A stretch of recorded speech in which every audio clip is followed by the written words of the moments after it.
오시는 모든 식구들에게 하나님의 귀한 은총과 하나님의 웅대하심과 하나님의 교육하심이 함께 하시길 주님의 이름으로 축복을 드리겠습니다. 제가 말씀을 준비하면서 저의 지난 날을 곰곰이 생각해 보았습니다. 제 지난 날을 곰곰이 생각해 보는데 저는 하나님과의 철저한 계약 관계의 삶을 살아오지 않았나. 제가 오늘 본문 말씀에 마땅히 드려야 될 예물이라는 제목으로 우리 하나님의 말씀을 함께 나누려고 합니다. 오늘 본문 말씀에 보면 너는 마땅히 매년 토지 소산의 11조를 드릴 것이며, 저 좀 보세요. 목사님, 11조가 뭐예요? 11조가? 11조? 입장 곤란하네. 그렇습니다. 우리가 늘 11조를 얘기하면서도 그것을 정의를 내려보라 그러면 선뜻 이야기하기가 되게 힘이 드는 게 사실입니다. 제가 오늘 기도하신 목사님, 제가 지금까지 그리스도이신 예수님의 이름으로 기도드립니다 라고 기도하신 분 저 오늘 처음 봤어요. 네. 제가 그렇게 하거든요. 많이 그렇게 하는데 제가 직접적으로 들은 것이 오늘 처음이에요. 동지를 만들 것 같은 예수 그리스도의 이름으로 기도합니다라는 소리는 참 많은데 그리스도이신 예수님의 이름으로 기도합니다라고 기도하시는 목사님들 오늘 처음 봤어요. 제가 신앙생활 몇 년 했다고? 43년째 하고 있거든요. 43년 동안 오늘 처음 들어요. 자, 우리가 마땅히 11조를 드려야 된다. 11조를 드려야 된다. 우리는 이렇게 이야기를 하고 있습니다. 11조를 드리는 행위, 11조를 드리는 목적, 11조를 드려야 하는 의무, 우리는 이것을 반드시 생각하지 아니하면 우리는 11조에 대한 오류를 범할 수가 있다라는 것입니다. 각 지교회에서는 헌금에 대해서 이야기를 잘 못합니다. 그죠? 제가 잘 할까요? 못할까요? 하실 것 같아요. 네. 저는 헌금 안 하면 교회 오지 말라고 그래요. 교회 오지 말라고. 왜? 마땅히 드려야 할 예물이기 때문에 우리는 반드시 헌물을 드려야 된다는 것입니다. 왜냐? 이 11조는 저 오늘 히브리 교수님 계시는데 제가 히브리어를 사용해서 될는지는 모르겠습니다만 이 11조라는 단어가 원문 성경에 보면 마이세르라는 단어를 쓰고 있습니다. 히브리어로 마이세르라는 단어를 쓰고 있는데 이것이 무슨 말인가 하면 우리가 11조를 드리는 것은 하나님이 만물의 주인이심을 고백하는 것이요 그 고백에 상응하는 행위다라고 기록을 하고 있습니다. 자, 오늘 본문 말씀에 보면 너는 마땅히 매년 토지 소산의 11조를 들을 것이며 내 하나님 여호와 앞 곧 여호와께서 그의 이름을 두시려고 택하신 곳에서 내 곡식과 포도주와 기름의 11조를 먹으며 또 내 소와 양의 처음 난 것을 먹고 내 하나님 여호와 경외하기를 항상 배울 것이니라 말씀하고 있습니다. 이게 11조에 대한 우리의 의무요 책임이라는 것입니다. 11조를 드림으로 하나님을 기억하게 되고 11조를 드림으로 당연한 헌물을 드림으로 하나님이 창조주이심을 고백하는 것이요 그를 경외하는 행위의 1번인 줄 믿으시기를 주님의 이름으로 축복을 드리겠습니다. 아멘. 우리는 헌물을 드려야 복을 받는 지성이로 뭐라고? 알기는 귀신같이 알아요. 지성이면 감천이라고 많은 곳에서 진인사 대천명인에 참 많은 수많은 단어들이 있는데 대부분의 피조물은 창조주의 권한을 인정하지 않는다라는 것입니다. 창조주의 권한을 인정하지 않는다. 창조주는 우리를 위하여 존재하는 하나의 거룩한 인물이다. 우리는 하나님을 믿는 것이 우리의 필요한 하나님을 믿고 있는 것은 아닌지 다시금 생각해 볼 필요가 있다는 것입니다. 제가 중동에 있을 때 그 유대인들이나 팔레스타인들이 예물을 드리는 것이 오늘 성경에 나와 있는 오늘 신명기 14장 22절에서 29절 말씀에 그대로 기록되어 있는 대로 드리는 것을 볼 수가 있다는 것입니다. 오늘 22절 말씀에 보면 내 하나님 여호와 곧 여호와께서 그의 이름을 두시려고 택하신 곳에서 내 곡식과 포도주와 기름의 11조를 먹으며 또 내 소와 양의 처음 난 것을 먹고 내 하나님 여호와 경외하기를 항상 배울 것이니라. 그러나 내 하나님 여호와께서 자기의 이름을 두시려고 택하신 곳에 너에게서 너무 멀고 행로가 어려워서 내 하나님 여호와께서 그 풍부히 주신 것을 가지고 갈 수 없거든 그것을 돈으로 받고 그 돈을 싸가지고 내 하나님 여호와께서 택하신 곳으로 가서라고 이야기를 하고 있습니다. 무슨 빌딩인들은 1년에 한 번씩 어디를 간다? 네? 메카를 가잖아요. 그죠? 메카. 라마단 기간이라고 정해져서 메카를 갑니다. 유대인들은 어디로 간다? 네? 홍사리 어디가? 예루살렘 가잖아. 예루살렘. 지금 예루살렘 누가 가지고 있다?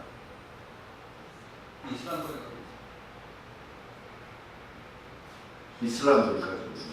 뺏어 와야 된다. 그럼 냅둬야 된다. 그 예루살렘 성전이 수없이 뒤집어지고 수없이 그런데 그 행위는 지금까지 진행되고 있다는 것입니다. 내 이름을 두시려고 하신 그 곳, 내 마음이 성전이다 라고 우리는 이야기를 하고 있습니다. 그러나 내 마음은 성전이라기보다는 욕심으로 가득 찬 유대인의 성전일 수밖에 없다. 예수님께서 유대인 성전에 들어가서 팔고 사는 것을 엎으시면서 하시는 말씀이 이 집은 내 아버지의 집이다. 교회는 욕심이 있어야 된다, 없어야 된다? 우리는 이 마땅히 드려야 될 예물을 드리는 것은 하나님이 창조주임을 고백하는 것이요 하나님을 창조주로 높이 경외하는 행위인 줄 믿으시기를 주님의 이름으로 축복을 드리겠습니다. 그러나 이 11조에 대한 우리가 생각하고 있는 것보다는 원문 성경에는 엄청난 비밀이 숨겨져 있다. 11조를 하나님이 가지고 간다, 안 가지고 간다? 그 유대인들을 보면 11조를 1년에 이렇게 합니다. 이렇게 어떻게 하는가 하면 많은 모든 성도들이 1년치의 10의 1을 가지고 레위인에게 가지고 갑니다. 레위인에게 다 드리는 거. 거기 레위인은 하나님 성전을 갈무리하는 자들. 거기서 우리로 얘기할 것 같으면 재정부가 있고 교육부가 있고 성교부가 있고 이런 모든 것들이 정리되어 있는데 많은 예물들을 재정부로 가지고 갑니다. 재정부로 가지고 가면 그의 10의 1조를 어디로 가져간다? 제사장에게 가지고 갑니다. 그것이 거제라고 기록되어 있는 방법이라는 것입니다. 거제라고.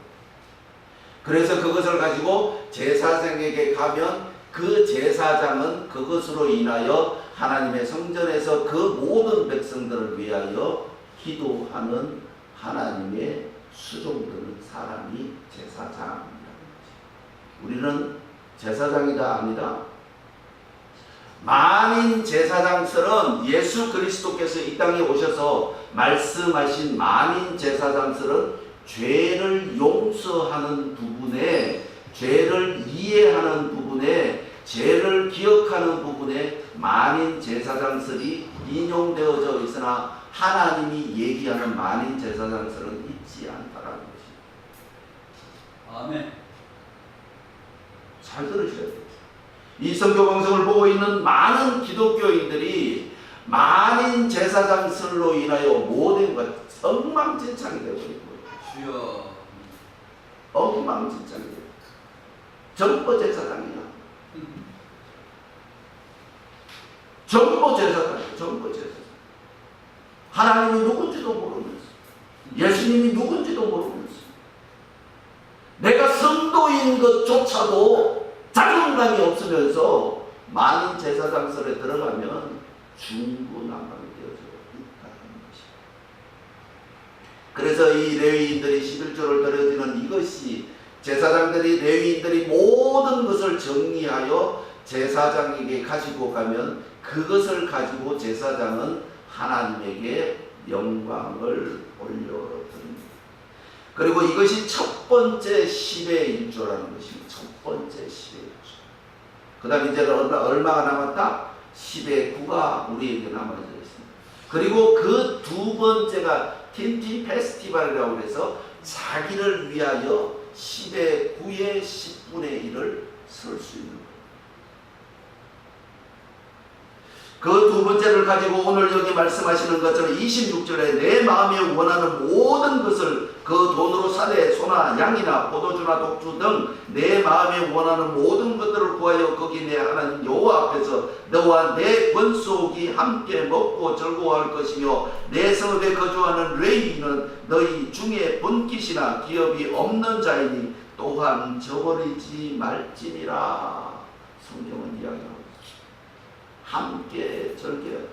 신약에 와서는 너희는 합하여 선을 이루라 라고 말씀하고 있습니다. 합하여 선을 이루는 것이 진정 무엇인가? 우리는 하나님의 자녀로서 한 그룹 안에 있음을 기억하라 라고 이야기를 하고 있다라는 것입니다. 아멘.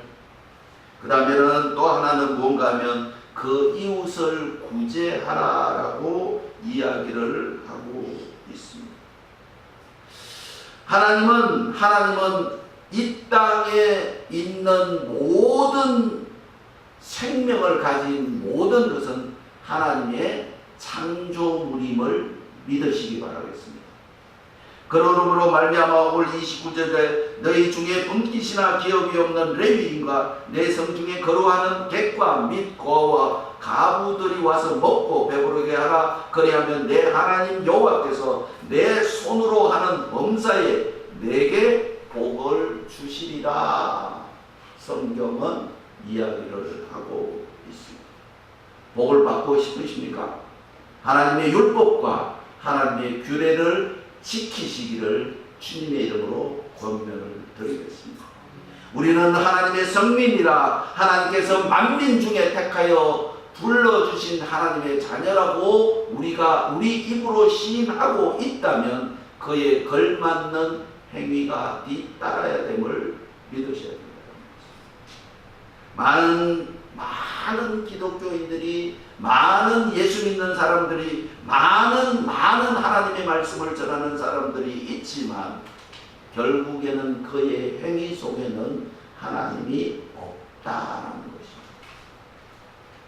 우리는 아까 조금 전에 기도하셨던 목사님의 기도의 속에 들어있었던 것처럼 어두워져가는 세태 속에서 우리가 무엇을 해야 할 것인가?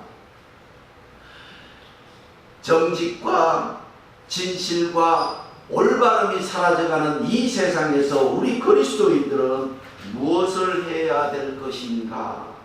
기도하시면서 말씀을 하셨습니다. 기도 중에 들어있었습니다. 우리가 기복적인 이 모든 것들에서 벗어나서 하나님이 원하시는 성숙한 그리스도인이 될 수 있도록 도와주시옵소서. 구원에는 하나님을 인정함으로 말미암아 되어지는 구원이 있습니다. 그 구원을 인정하는 자타적인 구원이 있는데 그 구원의 완벽한 삶 속에 들어가려면 그 구원을 내가 인정하지 아니하면 우리는 모든 것을 하나님께서 이루어 주신다, 하나님께서 해결해 주신다, 하나님께서 만져 주신다, 하나님께서 함께 해 주신다, 하나님께서 인도해 주신다 라고 우리는 이야기하면서 하나님이 원하는 일들은 아무것도 안 하고 있다. 하나님은 길을 열어주셨고 하나님께서는 길을 만들어주셨고 하나님께서 그 길 위에 빛이 되어주셨건만 걸어가는 것은 우리가 가야 된다는 것입니다. 하나님께서 손잡아 이끌어 주시진 않습니다. 하나님께서 함께 동행해 주시지는 않습니다. 하나님께서는 길이 되어주셨고 그 길 위에 빛이 되어주셨다는 것입니다. 우리는 그 길을 따라갈 때 오늘 만일 내 하나님 여호와의 말씀을 듣고 오늘 내가 내게 명령하는 모든 명령을 지켜 내 하나님 여호와의 목전에서 정직하게 행하면 복을 받는다라고 성경은 이야기를 하고 있다는 것입니다. 이 마르세르라는 이 단어가 만물의 주인이신 하나님이심을 인정하는 행위, 이것이 우리 마음 깊숙이 자리 잡지 아니하면 우리는 늘 하나님의 도움에 필요한 존재로 살아가는 연약한 존재가 되어질 수밖에 없다는 것입니다. 제 후배 목사가 시골에서 목회를 하고 있는데 한 번은 전화를 했더만 그러더라고요. 목사님, 보일러에 기름이 떨어졌대. 기름이 떨어졌는데 기름 떨어졌으면 어떡하냐. 기도하고 있대. 기도하고 있다는 거예요. 그래서 제가 그랬습니다. 네 승용차 빨리 팔아갖고 화물차 사갖고 동네 다니면서 페이지라도 주소로 다녀라. 제가 어저께 페이지 주소 갖고 7,950원 벌었잖아요. 7,950. 여름이면 얼마? 1년이면 죽을 때까지 하면 엄청난 거예요. 엄청 죽을 때까지 하면.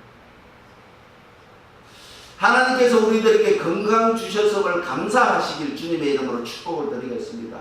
볼 수 있는 눈이 있고 말할 수 있는 입이 있고 들을 수 있는 귀가 있음에 감사하는 우리 귀한 식구들이 되시길 주님의 이름으로 축복을 드리겠습니다. 우리는 하나님으로부터 주어진 이 생명 그리스도이신 예수 그리스도로 말미암아 나에게 살 길이 열렸다라는 것에 감사하시는 귀한 식구들이 되시길 주님의 이름으로 축복을 드리겠습니다. 물질의 복을 받기 위해서는 하나님과의 철저한 계약 관계가 되어요. 제가 겪었던 하나의 간증을 말씀드리겠습니다. 제가 2003년도에 엄청난 시련을 겪은 거예요. 갑자기 하여튼 돈 좀 더 벌어보겠다고 막 설치다가 막 갑자기 8억이 빵 터져버린 거예요. 8억. 근데 정말로 아무것도 없으면 요즘 진짜로 좋습니다. 빚장 채버리면 그냥 막. 그럼 오늘 뭐가 있으면 하여튼 뭐가 있으면 갚아야 되잖아요. 그냥 갚아야 되잖아요. 뭔가가 내 손아귀에 남아있으면 그것을 지키기 위해서는 빚을 갚아야 되는 거예요. 그래서 제가 결정했죠. 2003년도에 거의 한 8억이라는 돈이 빵 터지니까 그래서 그때부터 하나님 이 빚 갚아주세요. 한 달에 100만 원씩 선교 헌금 드리겠습니다. 네, 그 빚 갚았겠어요? 못 갚았겠어요? 2013년도에 싹 다 갚은 거예요. 이거 더 나누면 잡혀 들어갈 것 같으니까 하나님이 목사를 시켜버린 거예요. 하나님이 목사를 시켜. 네.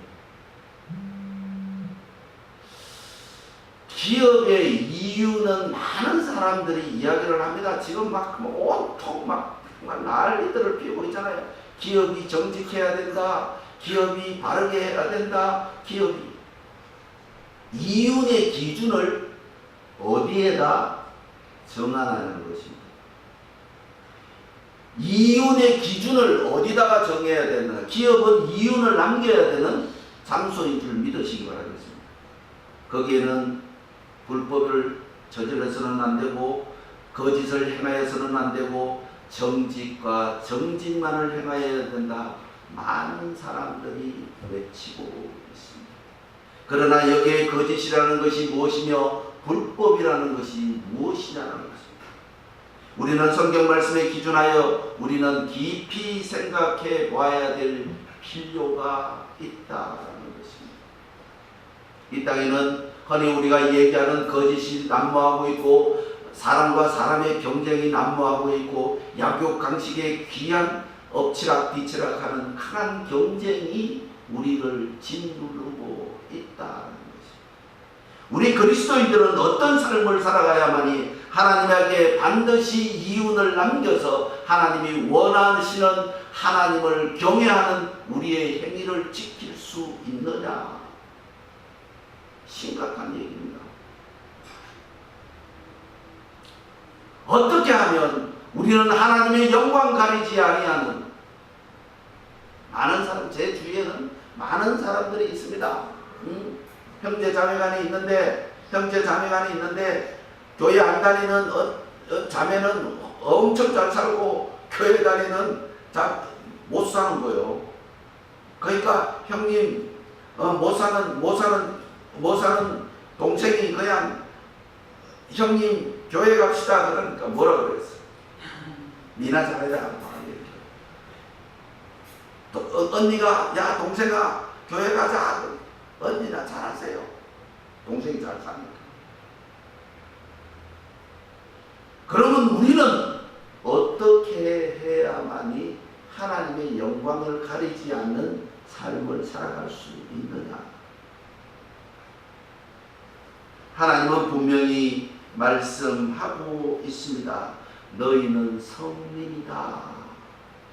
너희는 나를 택한 백성이다. 내가 너를 불렀고 너를 지었고 너를 기업으로 삼았다. 14장 2절 말씀을 보면 너는 내 하나님 여호와의 성민이라. 여호와께서 지상 만민 중에서 너를 택하여 자기의 기업의 백성으로 삼으셨느니라 말씀을 하고 있습니다. 기업은 반드시 이윤을 남겨. 제가 10년 만에 그 빚을 갚았다면 내가 목사되고 10년 후에는 어떤 모습으로 있을까? 하나님의 백성으로서 하나님께서 명령하신 그 명령에 순종하였을 때 하나님이 원하시는 만큼 기업의 이윤을 남기지 못한다면 불충한 도구일 수밖에 없다는 거죠. 그런데 여기서 우리는 반드시 알아야 될 것이 무엇인가 하면 제사장직과 선지자의 직이 있다는 것입니다. 제사장은 성전을 잘 지켜서 그 성전을 잘 갈무리해서 그 성전을 성화시키고 성장시켜야 됩니다. 선지자는 위급할 때 하나님께서 반드시 필요할 때 하나님의 말씀을 전거전명하여야 할 때 하나님께서는 선지자를 불러주셨다. 우리는 제사장의 사명을 가지고 있는지 선지자의 사명을 가지고 있는지 우리는 반드시 판단을 해야 된다는 것입니다. 그것이 판단되어지지 아니하면 아무것도 할 수 없다. 제가 우리 김선일 목사님이 부탁을 해서 이제 시에 들어가서 농업인 후계자 양성을 위해서 조금 알아봤어요. 알아봤는데 지금은 있잖아요. 55세가 넘어가면 국가의 혜택을 아무것도 못 받아요. 받을 수 있는 건 딱 하나, 의료보험 혜택밖에 없는 거. 농어민 있잖아요. 55세 넘어가면 5천만 원밖에 안 해준대. 5천만 원밖에 안 해준대. 3, 40대는 4억씩 해주는 거예요. 육성자금이라고 해요. 그 우리는 우리끼리 뭉쳐서 살아야 된다니까. 이게 많은 정책들이 쏟아지고 있는데 하나님께서 우리들에게 왜 이런 어려움을 주셨는가는 우리는 알아야 된다. 왜 그랬다? 하나님께서 분명히 말씀을 하셨습니다. 우리들에게도 왕을 주십시오. 왕을 주십시오. 그렇게 이야기하니까 하나님이 그랬습니다. 너희들이 왕 세우는 그 순간부터 너희들은 왕의 종이 될 것이다. 그래도 좋냐? 그러니까 네, 그렇습니다. 지금 정책들이 목사가 이런 얘기 하면 안 돼.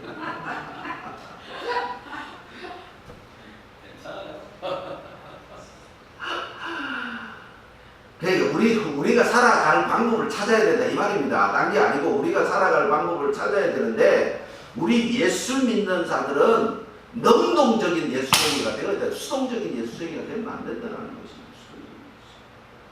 능동적이고 활발하게 움직이고 하나님의 말씀에 순종하여 하나님의 말씀을 들고 우리는 십자가의 군병이 되어서 나아가야 된다는 것입니다. 오늘 26절에 다시금 이야기하고 있습니다. 내 마음이 원하는 모든 것을 그 돈으로 사되 소나 양이나 포도주나 독주 등 내 마음에 원하는 모든 것을 구하고 거기 내 하나님 여호와 앞에서 너와 내 건속이 함께 먹고 즐거워할 것이다. 그래서 무슬림들은 1년에 한 번씩은 메카를 가기 위해서 많이들을 필요 없어. 1000명씩 그냥 갈려 죽고 막 그러면서도 거기 가려고 막. 그래서 우리의 하나님은 뭐라고 얘기를 하시는가 하면 내일 일을 염려하지 말아라. 내일 일을 염려하지 말아라. 그것이 내가 사는 길이다 라고 말씀을 하고 있다는 것입니다. 우리는 우리 자신을 위하여 돈을 벌어야 하고 하나님 영광 가리지 아니하기 위하여 돈을 벌어야 하고 구제하기 위하여 돈을 벌어야 하고 제사장과 레위인들을 먹이기 위해서 돈을 벌어야 되는 줄 믿으시기 바라겠습니다. 그렇게 되어질 때 우리는 이 모든 것들로 인하여 합하여 선을 이루어 나갈 때 우리 하나님은 우리에게 큰 복으로 채워주는 줄 믿으시기를 주님의 이름으로 축복을 드리겠습니다. 우리의 생활이 우리는 흔히 10의 1조를 드린다. 원래 성경은 10의 3을 드려야 된다라고 이야기합니다. 10의 3보다는 더 나아가서 이 모든 만물이 주인인 하나님임을 우리가 인정하고 그것을 고백할 때 우리 하나님은 우리의 이름을 높여주는 줄 믿으시기를 주님의 이름으로 축복을 드리겠습니다. 우리는 하나님의 성민임에 자존감을 가지시기를 주님의 이름으로 축복을 드리겠습니다. 우리는 하나님의 기업임을 믿는 믿음으로 하나님께 영광을 올려드리는 귀한 식구들이 되시길 주님의 이름으로 축복을 드리겠습니다. 우리는 하나님 앞에서 정직하여야 합니다. 세상 앞에서 정직한 것도 중요하지만 우리는 무엇보다도 하나님 앞에서 정직해야 된다는 것입니다. 하나님 앞에서 정직하게 행하면 네가 원하는 모든 것들을 채워주시겠다고 말씀하신 그분이 우리와 함께 하시기를 원하시는 전능하신 하나님 우리 아버지인 줄 믿으시기를 주님의 이름으로 축복을 드리겠습니다. 우리는 반드시 이 헌물이라는 이 예물이라는 이 단어 안에서 어떤 하나님의 마음이 숨겨져 있는지를 다시금 발견하고 우리는 어떤 종교적인 의무나 행위보다는 하나님의 신실한 성민으로서 살아갈 수 있으시기를 주님의 이름으로 축복을 드리겠습니다. 기도